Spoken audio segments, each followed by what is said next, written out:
इस साल के अंत में 5 राज्यों के विधानसभा चुनाव होने वाले हैं, लेकिन अभी से ही केंद्र सरकार और विपक्ष के हर कामों और बयानों को 2024 के लोकसभा चुनावों से जोड़कर देखा जा रहा है। महिला आरक्षण पर लोकसभा में हुई बहस से ये भी सामने आ गया कि 2024 के लोकसभा चुनाव में विपक्ष सरकार को किन मुद्दों के सहारे घेरने का काम करेगा। सरकार के जवाब से भी इस बात के संकेत मिल जाते हैं कि वो विपक्ष के हमलों का कैसे जवाब देगी।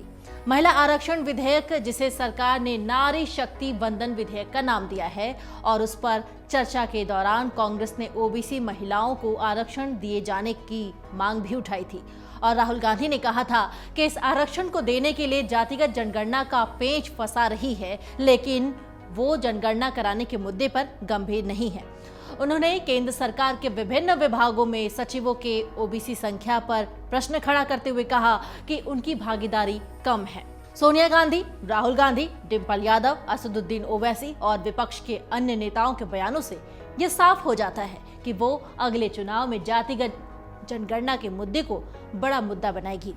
ओबीसी समुदाय की हिस्सेदारी को विपक्ष बड़ा मुद्दा बनाने की कोशिश करेगा और अगर ये मुद्दा चलता है तो यूपी, बिहार सहित उत्तर भारत के कई बड़े राज्यों में भाजपा को परेशानी का सामना भी करना पड़ सकता है।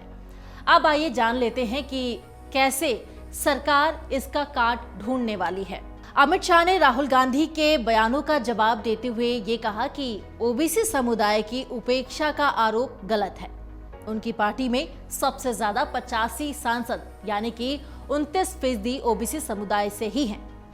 केंद्र सरकार के 29 मंत्री भी ओबीसी समुदाय से हैं और भाजपा के पूरे देश में इस समय 1358 विधायक हैं। इनमें से 27% विधायक ओबीसी समुदाय से हैं और इसी प्रकार से 163 एमएलसी में 65 या फिर 40% ओबीसी समुदाय से है। गृह मंत्री अमित शाह ने कहा है कि देश और सरकार इसके चुने हुए जनप्रतिनिधि चलाते हैं और इन जनप्रतिनिधियों में ओबीसी समुदाय को सबसे बड़ी हिस्सेदारी देने का काम भाजपा ने ही किया है। शाह ये भी कहते हैं कि शाह के बयान से ये स्पष्ट हो जाता है कि जब विपक्ष इस मुद्दे के सहारे सरकार पर हमला बोलेगा, तब सरकार इन आंकड़ों के सहारे ही विपक्ष को जवाब देने और जनता को अपने भरोसे में लेने की कोशिश करेगी। एक पॉइंट हिंदू कार्ड का भी है, जिसका इस समय जमकर उपयोग किया जा रहा है और आने वाले चुनावों में भी इसका उपयोग किया जाएगा।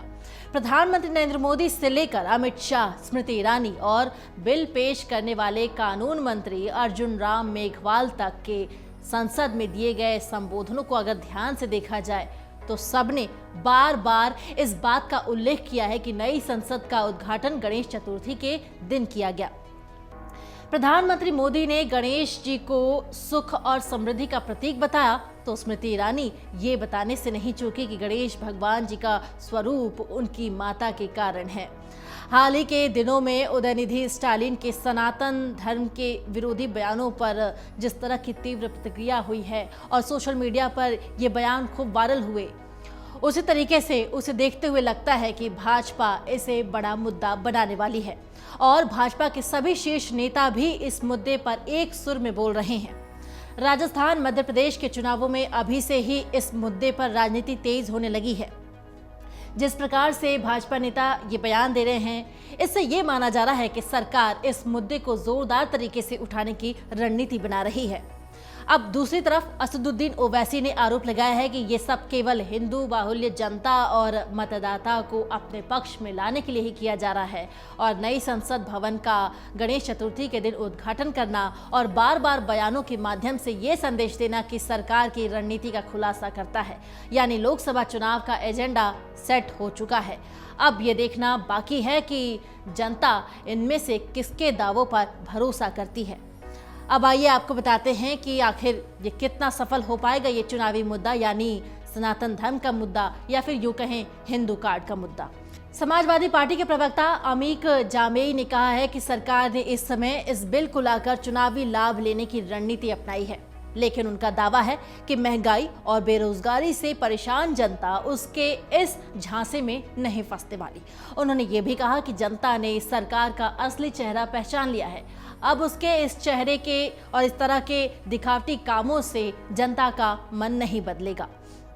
लेकिन आने वाले विधानसभा चुनावों में और साथ ही साथ लोकसभा चुनाव में ये हिंदू कार्ड का मुद्दा काफी अहम होने वाला है और इसके संदेश बीजेपी के शीर्ष नेताओं ने संसद की कार्रवाई के दौरान दे भी दिया है कि आने वाले चुनावों में वो किस तरह से हिंदू कार्ड के दम पर चुनाव लड़ने वाले हैं और जनता को अपने भरोसे में लेने वाले हैं। अमर उजाला अब आपके टीवी पर भी। अपने स्मार्ट टीवी पर YouTube पर सर्च करें अमर उजाला, चैनल सब्सक्राइब करें और देखें ताजा खबरें, वो भी HD क्वालिटी में। और हाँ, बेल आइकन दबाना ना भूलें ताकि हर खबर हो आपके घर। अमर उजाला, निष्पक्ष, निर्भीक, निरंतर।